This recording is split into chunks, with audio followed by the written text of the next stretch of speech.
Good evening. Welcome to ONV, a healthy conversation. I am Nurse Pat, and tonight our discussion is high blood pressure, understanding the silent killer. And before we get into our discussion, I'm going to turn to my guest tonight, Tracina Smith, and I'll let her give you a little introduction about herself. Good evening. My name is Tracina Smith. Everybody calls me Tracy. I am a stroke survivor. I have had high blood pressure since I was 13 years old. And a lot of people ask, why or how, and I tell them that I'm a three-striker is what they explain to me. I am a woman, I am African American, and I have high blood pressure. And tonight we are going to get into the who, the what, why, and how of high blood pressure. And I did a little research, and it says here that nearly half, more than 119 million adults suffer high blood pressure. And that's 1 in 4 people. And most of them don't even know they have it. That's why it's referred to as the silent killer. High blood pressure is something that don't present symptoms like other things. You may have a headache. You may just feel dizzy every now and then. You may be a little bit out of breath, but it's usually after you've done something. You've been walking, so you're a little short of breath. You go up the stairs, you're a little short of breath. And so those things are things that we consider as being common. So Tracy, what made you get diagnosed with high blood pressure? You said at the age of 13. How was it discovered? I was falling a lot, and it wasn't just tripping over something. I could be standing and would, in a sense, lose my balance. I could be walking and would just lose my balance. It wasn't to the point of passing out. It wasn't until I passed out with the final fall that we did some extensive testing and realized that I had high blood pressure. Now, high blood pressure does come in stages. You can have the numbers are usually like 120/80. They consider that a normal blood pressure. 129/89 is just a little high, but it's not really considered high blood pressure. But anything above that, you're running into the risk of having high blood pressure. And so many things follow high blood pressure. As Tracy said, she's a stroke survivor, heart attacks, strokes, all those things are connected with high blood pressure. But it's a little bit unusual for a child, just a little bit unusual for a child to be diagnosed with high blood pressure. It usually happens in your adult life when you start. Well, a lot of people smoke, they drink, lack of exercise, those things happen. But as you can tell, we did just find out that a child can have high blood pressure. And as most diseases, they said that it's more prevalent in African Americans. And there's a lot of reasons for that. Hereditary, lack of medical care, all those things play into it. Whereas our other races and other people are more apt to have health insurance or those things that can play into you being taken care of. Now, what are some of the things that happened once you were diagnosed with high blood pressure? So I just want to go back to something you said. So at the age of 13, I didn't smoke or drink. So that did not play a factor. And at the time, it really wasn't on my mother, or my father's side. It wasn't hereditary or diagnosed with others in the immediate family. My father was later diagnosed with high blood pressure, but he was in his 50s when he was diagnosed. So I think your question was, what are some of the things that happened after you were diagnosed? After I was diagnosed, And again, I think I will say I was one of the lucky ones, because I do know that access to care for African Americans is a barrier. But however, we had health insurance, so I was treated by the doctors. Went to the doctor regularly, was put on medication, and what was considered controlled. So did all the things. I've never been a big red meat eater or meat eater, period. So it wasn't diet, it wasn't lack of exercise. I ran track and was a cheerleader in high school. So all of those things that seem to be precursors were not me. So it was very unusual to be diagnosed. And that is something too with our young people. A lot of times they don't realize. And again, because you just said you ran track. So the exertion at the end of a track meet, usually it's warm when you're running track. So you chalk it up to didn't drink enough Yes. water, got too hot while I was running. Hmm. And again, the same with cheer. That's activities that you're doing when you're out there. And again, in my research today, because I did a lot of extensive, being a nurse, I know a lot of things, but I wanted to make sure I wasn't giving out false information. Usually, again, it happens as you get older. And myself recently had an incident that I found out just one day I had high blood pressure. And when I found out it, I was at a dangerous level. Went to the doctor, had nothing to do with my blood pressure. When I went because I couldn't see out of my right eye. And it turned out I had a busted blood vessel there. But when they did my blood pressure, it was extremely high. And went back 2 weeks later, it was back down to where it was supposed to be. But we don't know what happened, but I consider it a fluke of nature. Well, it was a few weeks after my birthday, so it was old age kicked in. That's what I chalked it up to. You know, you get a certain age, everything fall apart. But again, as we said, exercise, and people think of exercise as getting out there every day, going to the gym, jumping up and down, but that's really not it. Hmm. Exercise is walking, taking Yes. a few minutes to yourself, Hmm. not only exercising your body, but exercising your mind. And it is important to know your numbers. As you see up here, it says, do you know your blood pressure? That is important because if you don't know, again, you could be at risk of death. And Tracy, you said you were a stroke survivor.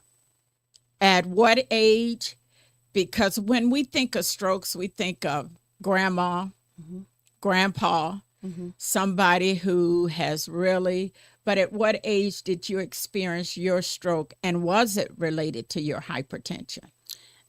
The answer is yes, it was related to my hypertension. Again, hypertension that we thought was under control, because I had just come back from a trip from the Virgin Islands. And so prior to going to the Virgin Islands, I had gone to the doctor because anytime I travel, I try to check in with the doctor, make sure everything's okay. We'd done everything and was fine. I was cleared to travel. And I probably had been back a month from my trip when I had my stroke. I was 38 years old. Um, I consider it a blessing to be alive. I was driving down I-69. I was coming back from an event. At the time, I worked for the American Cancer Society and had events every day of the week on weekends. And so it was a Saturday. And I was driving back from Steuben County. Um, and just after, I always remember it, just after the Auburn Cord Duesenberg Museum and their little flashing sign, I began to lose feeling in my leg. And I just thought I was sitting wrong in my seat. So I tried to adjust my seat. And I thought I'll turn my seat warmer on just to put a little heat on my seat. And when I took the left hand off the steering wheel, it contorted into a form or figure that I did not recognize.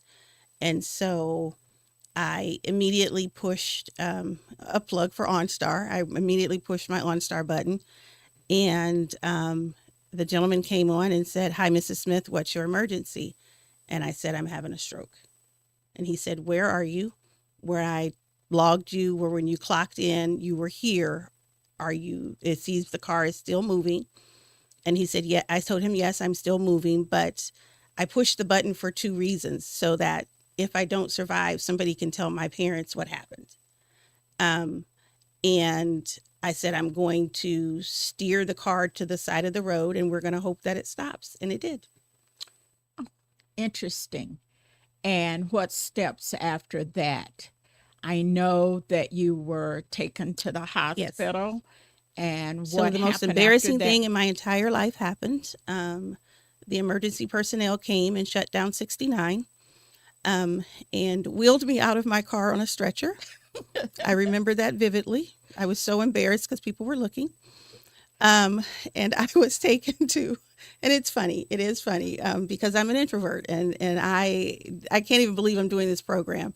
So I stay to myself. I am who I am, and but I went to Parkview. It's Parkview Regional. It's PRMC now, but they were just being built at the time. And so they got me to Parkview. They stabilized me, but then they had to emergency run me to Parkview Randalia where neurology was.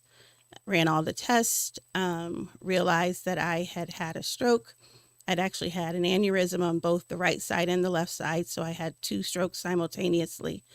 Um, and again, they normally give you a medicine to reverse the effects of the stroke. And normally it works. It did not work for me.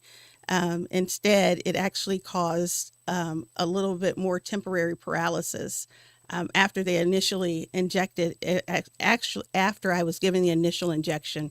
So then they had to do some more preventative stuff while we were there, and not to belabor it, there's some antics and some funny things that happened in between, but I am very grateful that the doctors knew, and they knew when I started to have a reaction to the medicine that unfortunately the medicine does have a reaction in African Americans, and so they knew what to do and how to reverse it. Long story short, I spent 8 days in the hospital, 8 months of rehab. I had to learn how to walk, to write, to drive. I actually had to retake my driver's test at 40 um, because when you have a neural incident of that, the doctor will not release you to drive until you retest for your driver's test. Um, and so I don't want to talk too much, but yes, that's my story. No, you're not talking too much, because one of the things that you did say, your blood pressure was what we considered controlled. It was under control. You were taking your medication faithfully. So things happen. But for those of you out there that is not taking your blood pressure medication, who is not maintaining your lifestyle changes, who are not doing things such as decreasing your salt intake, uh, not losing the amount of weight that's necessary for you to get it down. If you're a smoker, stop smoking, at least cut down. I'm not a smoker. I've never I've been a never smoker. smoked, Mm-mm. so I can't say to a smoker, throw your cigarettes Correct. away. But I can say to you is cut down. Mm-hmm. Eventually, you will be able to stop Mm-hmm. the excessive use of alcohol. If you are one of those people, to cut back on your alcohol use, and the food that you eat. I know that it's biblical that you are supposed to be able to eat what God created, but you have to eat it in moderation. I'm Correct. not saying stop, but I'm saying eat it in moderation. You know what you can handle. And sitting here, as Tracy said earlier, she is my daughter, and looking at her now was not what we expected to see when she came out of the hospital 8 days later. Well, to be honest, it's not what we expected to see when we got to the hospital. I remember that night vividly. I was at work when I was called and said that I needed to get to the hospital because first thing was a car accident Mm-hmm. because I knew she was on the highway. But when we got there and found out that it was high blood pressure and she had had a stroke, it was mind boggling at that time. So, as we stated earlier, some of the symptoms of high blood pressure is not really out there. But if you have been diagnosed with high blood pressure, it's very important to see your doctor on a regular basis and take the medication that you're given. One statement a lot of people make that I don't like to hear, well, you got to die with something. Yes, we know that. We know that we weren't all put here to live forever, but take care of the body that God has given us and keep it as healthy Mm-hmm. as long as He intend for us to have this body. One of the other things when we talk about African Americans, a lot of people think that all African Americans are black. But if you Correct. do some research and look back, not all African Americans are black. And then in today's society, I don't want to use the term mixed race, but it's basically that's what But it our is. biracial, But yes, because there are multicultural, and multicultural exactly, people, exactly, because your heritage is who you are. It's your DNA. And so again, whether it's hereditary or lifestyle changes, whatever constitutes that diagnosis, um, it is something not to take lightly. Um, and again, you were talking about exercise. I, I'm not one to go to the gym, but to get up every 10 or 15 minutes and walk around while you're at work. Those are things that you can do. Um, and I will say you and I, we just happen to be Black. But this isn't a disease that is just African American. It is a disease that is affecting all for various reasons. In most cases, can be prevented or can be managed well with medicine. and that is correct, that it can be managed with medicine. Sometimes you only need one medication. Sometimes your doctor have to put you on a combination of medications to control your blood pressure. But that medication is not going to help if you leave it sitting in that bottle. The doctor write out the prescription. You go to the pharmacy and pick it up, set it on the dresser, and look at it every day. That's not controlling your blood pressure. You have to take that medication in order to control your blood pressure. And like I said earlier, I myself have not had an issue with high blood pressure, but both I have a son and my daughter here that both have issues with their blood pressures. No rhyme or reason, it just happened. Salt was not something that we used in our household No.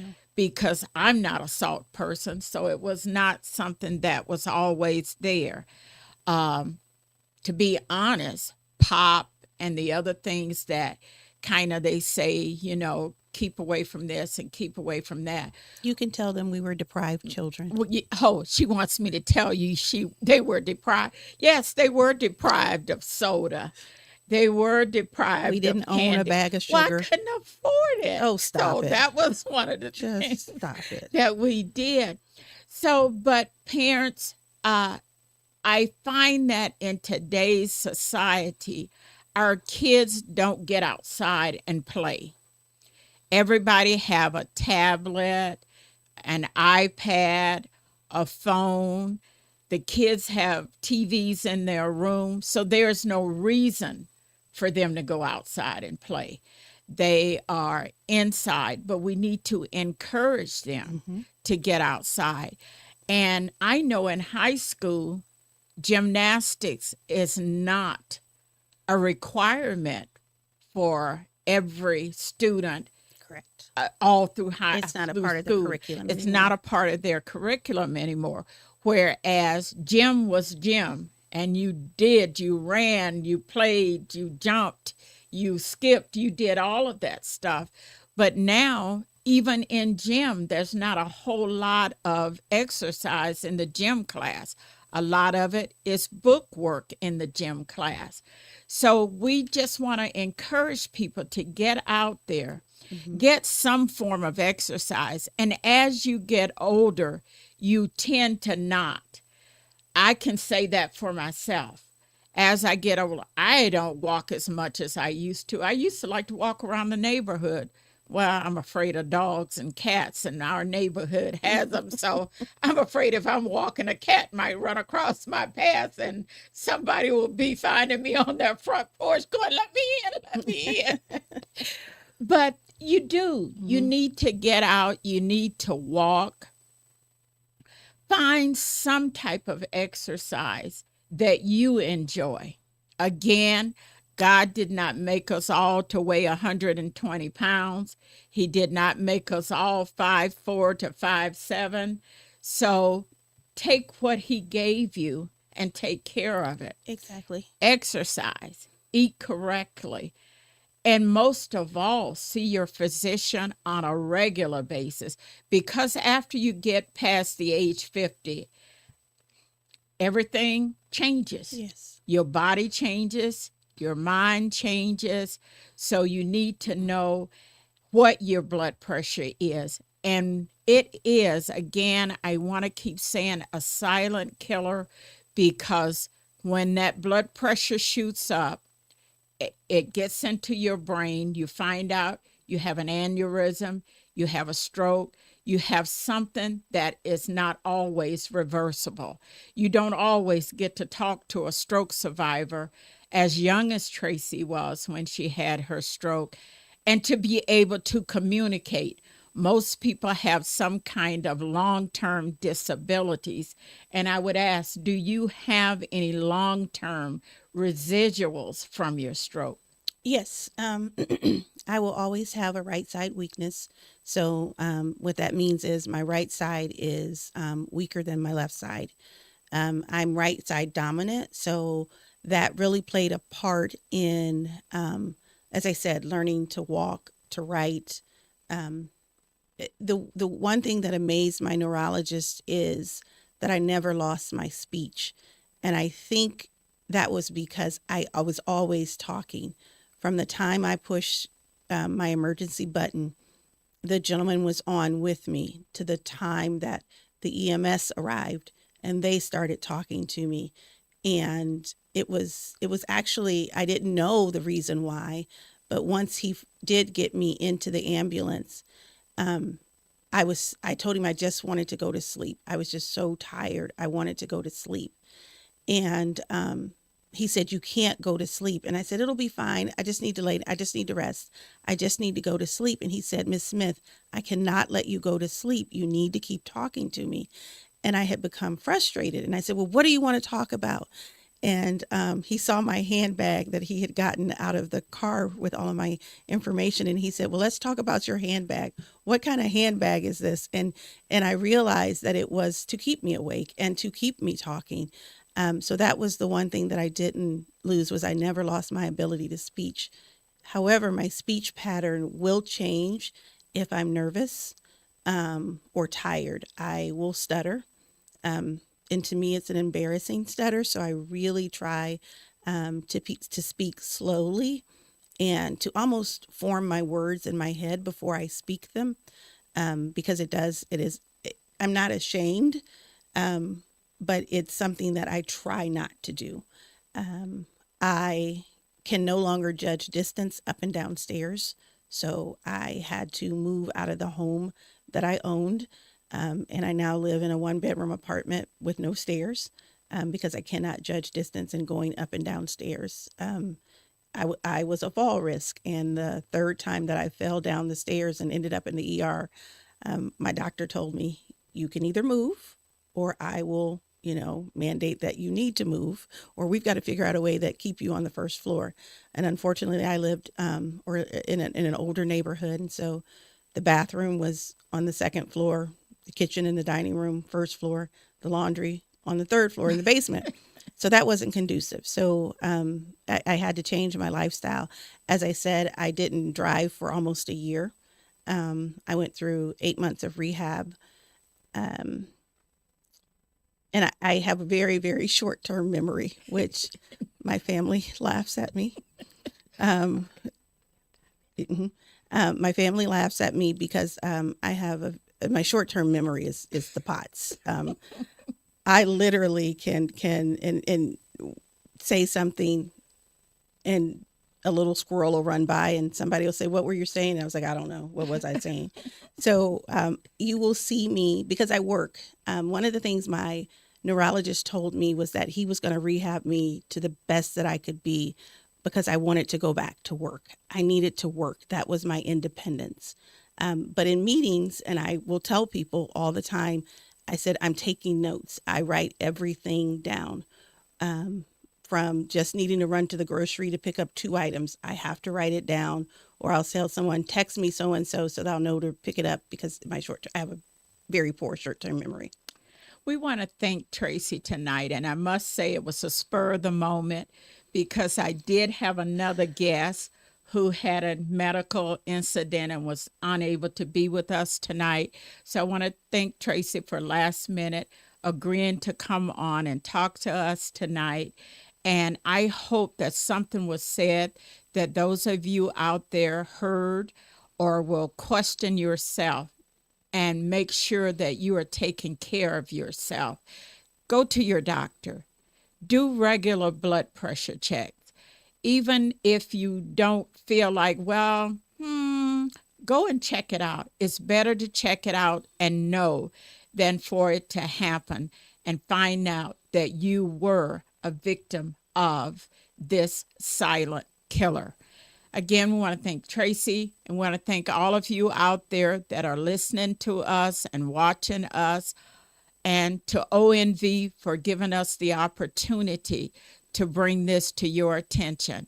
Again, as they always say here, always protect your mind.